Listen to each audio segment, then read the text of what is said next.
golaha wakiilada dowlad goboleedka koonfur galbeed oo kulankoodii ugu horeeyay ku yeeshay magaalada Baydhabo ayaa waxay ku doorteen gudoomiye ku meel gaar ah oo hogaamin doona golahaasi waxaana ka qayb galay munaasabadii doorashada madaxweynaha maamulka koonfur galbeed Shariif Xasan Sheekh Aadan sida warbixintaani oo magaalada Baydhabo inooga soo diray wariyahayaga Siraaj Sheekh Isxaaq.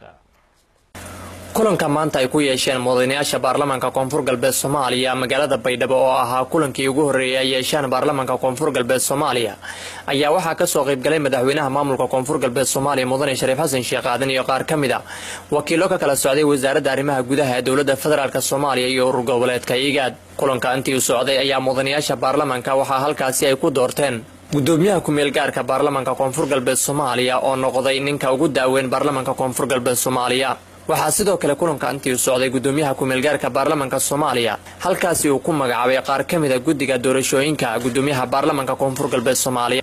waxaa sidoo kale kulanka baarlamaanka intii uu socday goobta lagu dhaariyay ilaa iyo 3 xildhibaan oo kamid noqonaya baarlamaanka koonfur galbeed Soomaaliya.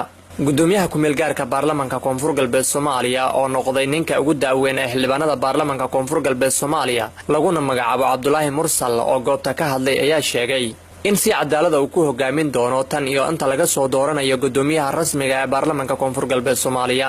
waxaan idinka codsanayaa in aad culeyska isaaray maadaama igu maqaan inuu ilaahay ii fududeeyo tubta toose lagu abuuray. nadi kale waxa weeye halkaan maaragtay waxaa loo iibi waxa weeye culeys xilkaa kala saaray inaan siduu yahay u gudubno. odayaasha dhaqanka koonfur galbeed Soomaaliya oo iyaguna goobta ka hadlay ayaa hadallo isugu jira dardaaran iyo dhiirigelin u jeediyay baarlamaankan cusub ee curdanka koonfur galbeed Soomaaliya. alxamdulillah shukrullah taasayay mahadiisa walina nahla baanada cusub adduunyada cusub ay ka jeediyaan xilkaan nasiinka eebayo. gabagabadii madaxweynaha maamulka koonfur galbeed Soomaaliya mudane Shariif Xasan Sheekh Aadan ayaa kula dardaarmay xildhibaanada baarlamaanka koonfur galbeed Soomaaliya inay ku hogaamiyaan ummadda degta gobolada koonfur galbeed Soomaaliya si cadaalad ah. baarlamaanka cusubna waana hambalye waana salaame ilaahayna walaal ku toogay inay sameeyaan shaqada fududahay nagalahan taariikhda galaan kulli laazim taariikhda qoradoonta markay safeelaan qortay ilaahay ku toogay أنا نفترض كلا دار نفضل برجالتي وسفير لانغورتا ولا كلنا نمون.